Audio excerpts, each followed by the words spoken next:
श्री शिवाय नमस्तुभ्यम। हर हर महादेव। राधे कृष्णा। ओम नमो भगवते वासुदेवाय नमः। हर हर महादेव। कैसे हैं आप सभी? उम्मीद करती हूँ आप सभी बाबा भोलेनाथ की कृपा से कुशल मंगल और खुशहाल होंगे। तो आज हम आ गए हैं आप सभी के लिए श्री तप श्री शिव महापुराण कथा का सार लेकर के। उम्मीद है आप सभी को ये सार बहुत पसंद आएंगे और बहुत ज़्यादा आप इन वीडियो को सपोर्ट जैसे कर रहे हो वैसे करते ही जाओगे। तो चलिए आज की कथा शुरू करते हैं। गुरुजी ने हमें कल बताया था राजा नल और दंपत्ति की कहानी के बारे में, जिनका सारा राजसी सिंहासन जो था उनके भाई ने ले लिया था और राजा नल जो थे उनको कारकोट सांप के डसने से उनका पूरा शरीर जो था वो काला पड़ गया था। तो आगे ऐसी क्या गलती हुई थी राजा नल से कि उनको क्या भोगना पड़ा, वो सब इस कथा में वर्णन करेंगे। तो कथा है कि एक अयोध्या के राजा जिनका नाम था अज जिनके पुत्र थे राजा दशरथ। अभी इस कथा में जो वर्णन मैं कर रही हूँ, शुरुआत में राजा दशरथ का जन्म नहीं हुआ था, पहले अज की कथा चल रही है, ध्यान से सुनिएगा। तो राजा अज जो थे वह बाबा भोलेनाथ के बहुत बड़े बहुत पूजा आराधना करते थे, मेरे बाबा की, मेरे भोलेनाथ की, उनकी सेवा में लगे रहते थे। राजा अज जो थे अयोध्या के राजा भी थे। तो रावण जो था उसने सोचा कि मैंने पूरा ब्रह्मांड जीत लिया है, मैंने पूरा ब्रह्मांड को जीत लिया है, सिर्फ एक नगरी रह गई है और वो है अयोध्या नगरी। मैंने अभी उस पर विजय प्राप्त नहीं की है। ऐसा क्या है उस अयोध्या नगरी में कि मैं उस अयोध्या को अभी तक उस राज्य को अपना नहीं बना पाया हूँ। रावण के मन में आया कि मुझे अब अयोध्या चाहिए। रावण ने इंद्रलोक को अपने वश में कर लिया, इंद्रलोक को जीत लिया था। रावण ने जितने लोक थे सारे लोकों पर विजय प्राप्त कर ली थी, लेकिन अयोध्या में नहीं कर पाया था।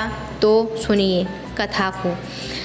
रावण ने क्या किया कि अयोध्या को जीतने के लिए उसने अयोध्या में आकर के ललकारना शुरू किया और जो राजा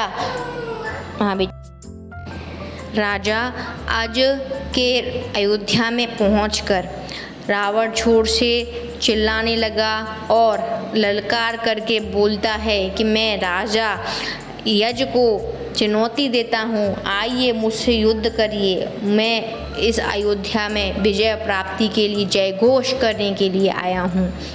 रावण को देख करके अयोध्या के जितने भी द्वारपाल थे, जितने भी उस में रहते थे, वह सब देख करके रावण को काँप गए थे। क्योंकि रावण जो था वह सारा जो राज्य थे त्रिलोक उन्होंने जीत रखे थे रावण ने।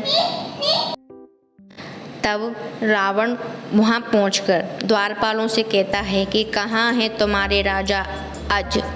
द्वारपालों ने रावण को बताया कि वह शिवजी की पूजा कर रहे हैं, अभी इस समय पूजन करने में व्यस्त हैं। तब रावण ने सोचा कि अयोध्या के राजा अज भी शिवजी का पूजन करते हैं, वह भी बाबा भोलेनाथ के भक्त हैं, वह भी बाबा भोलेनाथ की आराधना करते हैं, उनकी आराधना में लगे हैं। द्वारपालों ने कहा हाँ, उनका एक नियम है कि वह प्रतिदिन बाबा भोलेनाथ को 10 पुष्प समर्पित करते हैं। यह राजा अज का नियम है। गुरुजी बताते हैं कि हम आराधना पूजा करते हैं वो एक अलग बात है, लेकिन एक नियम लेकर के, एक संकल्प लेकर के कि जैसे समझने की कोशिश करना कि हमने जैसे आज कोई पाठ शुरू किया, सावन का महीना है, हमने आज कोई पाठ शुरू किया, जैसे सावन के महीने से भी नहीं करते हैं, मान लो कोई बड़ा महीने जैसे हमारे में आते हैं, कोई अच्छा दिन आता है, प्रदोष आता है, हमने कोई संकल्प किया कि हम शिवरात्रि बाबा के शिवालय ज़रूर जाएंगे, कुछ भी हो जाए हम जाएंगे, एक लोटा जल ज़रूर चढ़ाएंगे, एक दीपक ज़रूर लगाएंगे, एक पाठ ज़रूर करेंगे, इस टाइम से इस टाइम तक मैं ये काम करूँगा। मतलब 5 बजे से मुझे शिवालय में प्रवेश करना ही है, ऐसा कोई हमने संकल्प कर लिया। तो बाबा कहते हैं कि अगर हम कोई काम वैसे कर रहे हैं वो एक अलग बात है, लेकिन अगर हम कोई कार्य को संकल्प लेकर के कर रहे हैं तो उसमें सिद्धि अवश्य रूप से होती ही है। तब द्वारपालों ने कहा कि जो हमारे राजा हैं वह बाबा भोलेनाथ की आराधना में प्रतिदिन लगे रहते हैं और 10 फूल प्रतिदिन समर्पित बाबा भोलेनाथ को करते हैं। तो वो 10 फूल का फल क्या मिला राजा यज को, वो सुनना, इस पूरी कथा को अच्छे से सुनना। 10 फूल समर्पित करते हैं। तब जब द्वारपालों से रावण ने बोला कि मुझे लेकर के चलो, कहाँ हैं तुम्हारे राजा, मैं भी तो देखूं वो कैसी आराधना करते हैं।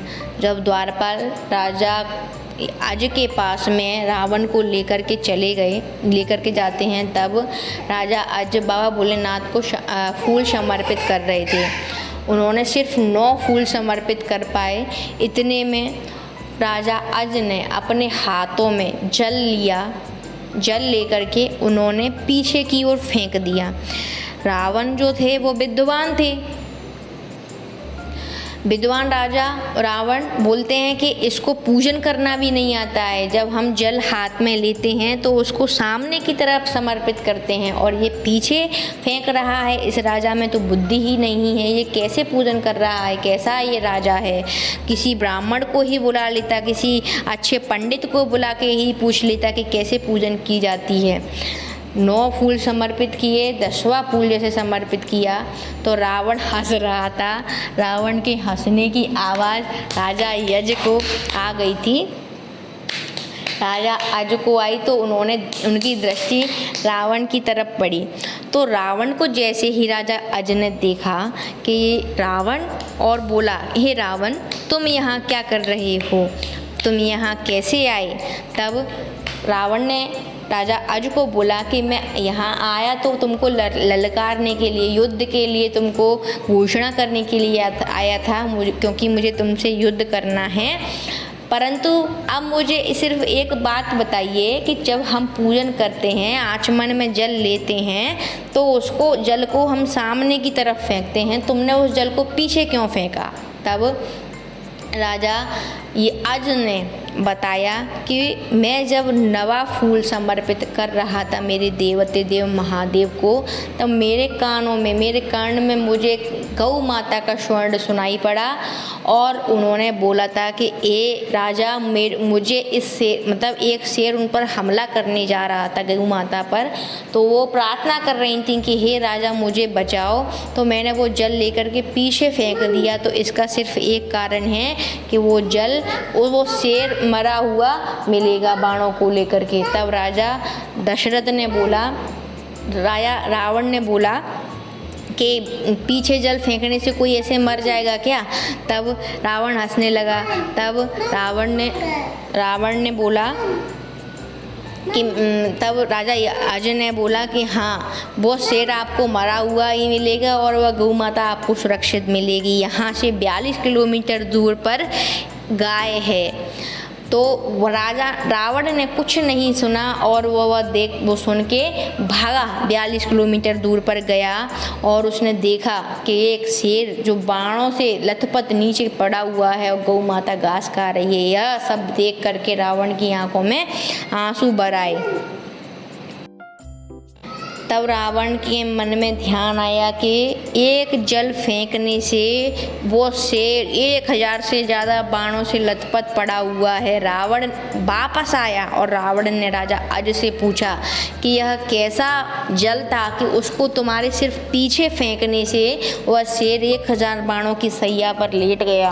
तब राजा अज ने बोला कि यह कोई साधारण जल नहीं था, ये मेरे बाबा भोलेनाथ का जल, मेरी मैया अशोक सुंदरी, मैया बाबा गणेश, बाबा कार्तिकेय जी, मैया पार्वती की सभी सम्मिलित परिवार से मिलकर के यह जल मिला है और समर आया है और यह जल कोई साधारण तो नहीं है, ये तुमने देख लिया है। तो रावण यह देख करके वहाँ से निकलने लगा।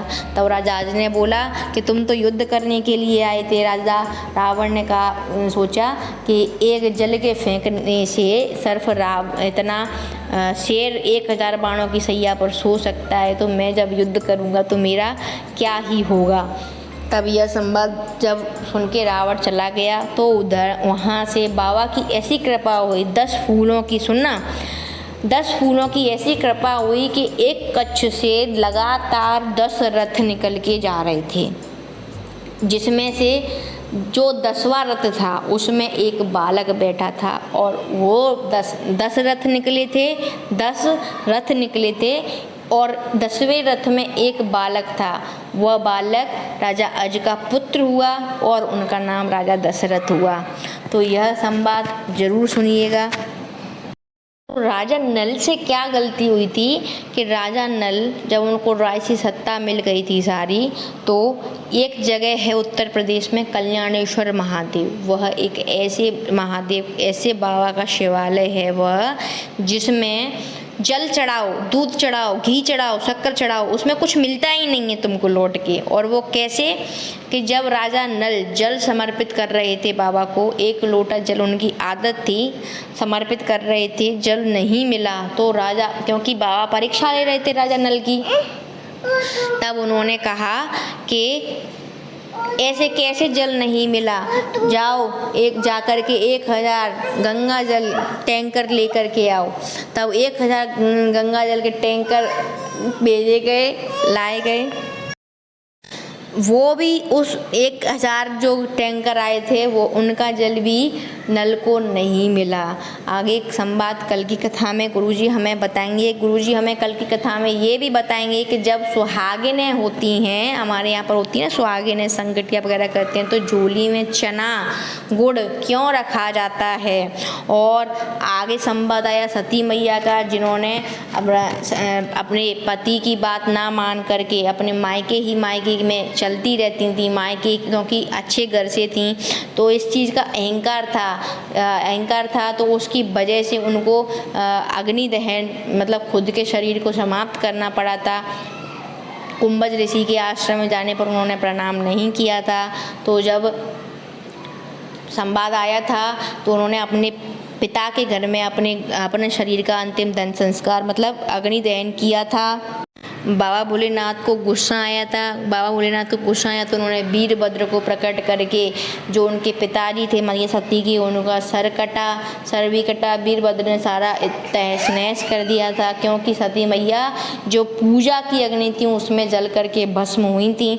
तो ये आज की कथा यहीं तक है। तो चलिए आप सभी से लेते हैं विदा। श्री शिवाय नमस्तुभ्यम। हर हर महादेव। कुशल मंगल रहिए। बाबा की कृपा से सब हर हर महादेव कहिए।